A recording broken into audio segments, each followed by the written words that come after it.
哋要學識到 functionality 之外咧，其實更加重要就係咧，我哋係要知道佢哋裏邊嘅 consumer behaviour 係點樣。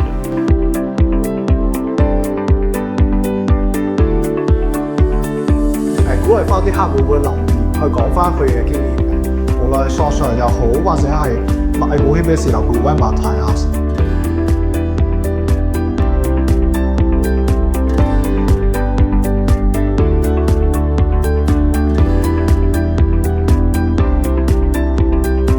封呢兩都唔係一個問題嘅，只不過係要define翻啲 objective。